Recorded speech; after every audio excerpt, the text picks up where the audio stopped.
कहानी एक सोनपुरा गांव की है। बारिश में गरीब की झोपड़ी। बाहर तो बहुत तेज बारिश हो रही है, अब मैं काम पर कैसे जाऊंगा? बाबा आप रुक जाइए, मौसम बहुत ज्यादा खराब है। मौसम थोड़ा सही होगा तब काम पर चले जाना। मुझे तो समझ नहीं आ रहा, ये दिन पर दिन मौसम खराब होता जा रहा है। अगर ऐसे ही चलता रहा तो मजदूरी नहीं कर पाऊंगा और घर में खाने को एक दाना तक नहीं है। कैसे घर चलेगा, समझ में नहीं आ रहा है। तभी बहुत तेज आंधी तूफान चलने लगता है। अरे देखो जरा, कितनी तेज तूफान और बारिश भी शुरू हो गई है। अरे रमेश बेटा, तू झोपड़ी के ऊपर त्रिपाल तो लगाकर आया था ना? हाँ बाबा, लगा दिया था। त्रिपाल के ऊपर तूने ईंटें रखी थी या नहीं? बाबा ईंट रखना तो मैं भूल गया। मोहन के इतना कहते ही झोपड़ी के अंदर बारिश की वजह से पानी टपकना शुरू हो जाता है। हे भगवान, रमेश तूने यह क्या किया? तुझे मैंने कहा था बारिश और तूफान तेज है, तुझे ईंट रख देनी चाहिए थी। मुझे लग रहा है कि त्रिपाल उड़ गई है। चल, अब तुझे मेरे साथ भीगते हुए मेहनत करनी होगी, नहीं तो पूरे घर में पानी ही पानी भर जाएगा।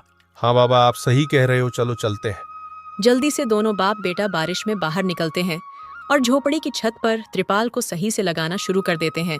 अरे बेटा, ईंट को अच्छे से रखना, कहीं ईंट गिर ना जाए। ठीक है पिताजी, सही से रखूंगा। रमेश इतना कहकर अच्छे से ईंट से त्रिपाल को दबाने लगता है, जिससे छत ढक जाती है और झोपड़ी में पानी टपकना बंद हो जाता है। लेकिन इसी के चलते बेचारे दोनों के दोनों बहुत बुरी तरह भीग जाते हैं। अरे चलो बेटा, बाहर बहुत ठंड हो रही है, घर में चलते हैं। चलो, बरसात में मौसम बिल्कुल ठंडा हो गया है। हाँ पिताजी, आपने सही कहा, चलिए। जब दोनों बाप बेटा घर के अंदर आ जाते हैं तो मीना उन्हें सूखा कपड़ा देती है और शरीर पोंछने के लिए कहती है। आप लो अपना शरीर पहुंच लो और सूखे कपड़े पहन लो, नहीं तो ठंड लग सकती है। मीना के दिए हुए कपड़े दोनों पहन लेते हैं। तभी बीमार सुनीता बैठी हुई मीना से कहती है। अरे बेटी, तूने खाने के लिए कुछ बनाया कि नहीं? माँ, मैं बारिश के रुकने का इंतजार कर रही हूँ। घर के अंदर खाना कैसे बनाऊंगी, सारे में धुआं ही धुआं हो जाएगा। मेरी दवाई का समय हो गया है और मुझे भूख भी लग रही है। ठीक है माँ, मैं कुछ करती हूँ। मीना बारिश से बचते हुए बाहर से कुछ ईंट लाकर घर के अंदर ही छोटा सा चूल्हा बना लेती है और उसी पर खाना बनाना शुरू करती है। अरे बेटी, पूरे घर में धुआं ही धुआं हो गया है। पिताजी, खाना बनाना भी तो बहुत जरूरी था। मीना जैसे तैसे करके जल्दी जल्दी खाना बना लेती है। वह खाने में नमक मिर्च वाले चावल ही बना पाती है। माँ, खाना लाई हूँ, खाना खा लो। सुनीता खाना खाती है। सुनीता के दोनों पैरों को पैरालाइज हुआ था, जिसके कारण ना तो वह हिल सकती थी और ना ही वह उठ सकती थी।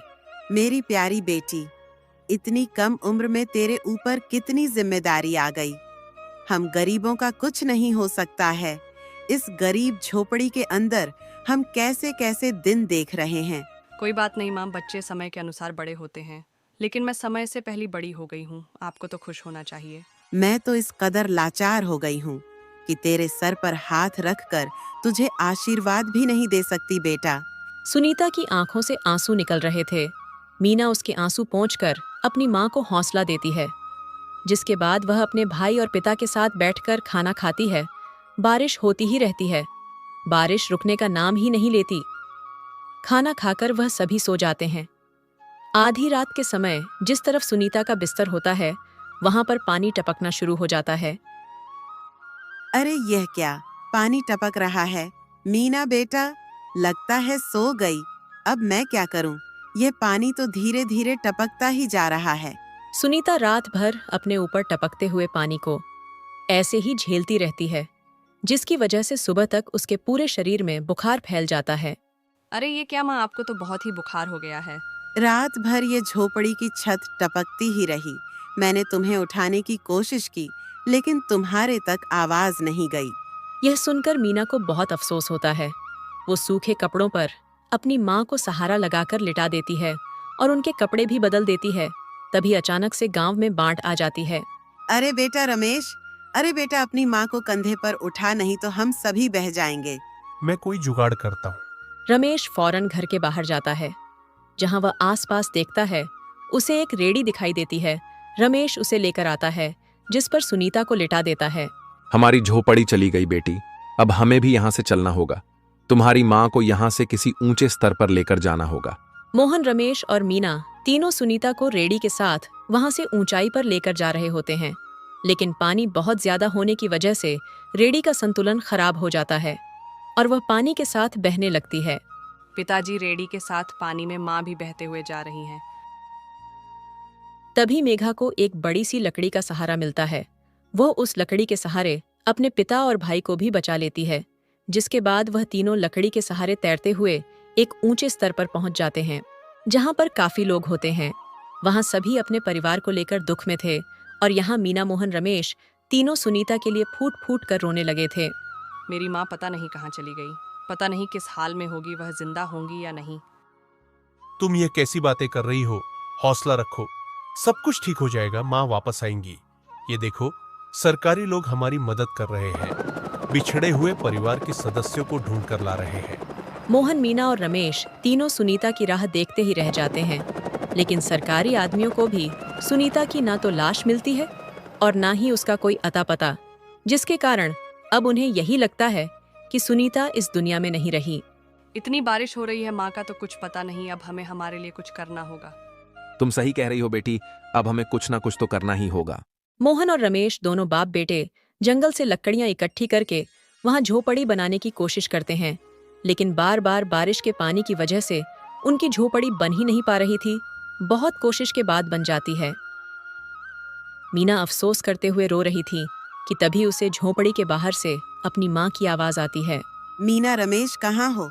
तुम दोनों मेरे बच्चों, कहाँ हो तुम? मेघा, ये तो माँ की आवाज है। मीना जैसे ही झोपड़ी के बाहर आती है, वह बारिश में भीगते हुए अपनी माँ को खुद अपने पैरों पर चलकर आई हुए हैं। माँ, आप चल सकती हो, आप हिल भी सकती हो, आप खड़ी हो सकती हो। ये सब कैसे हुआ? बेटा, ये तो एक चमत्कार ही था। मैं बहते बहते पता नहीं मैं कहाँ पहुँच गई थी और बेहोश हो गई थी। जब होश आया तो हाथ पैर अपने आप काम करने लगे थे। फिर तुम्हें ढूंढते हुए यहाँ तक आ गई।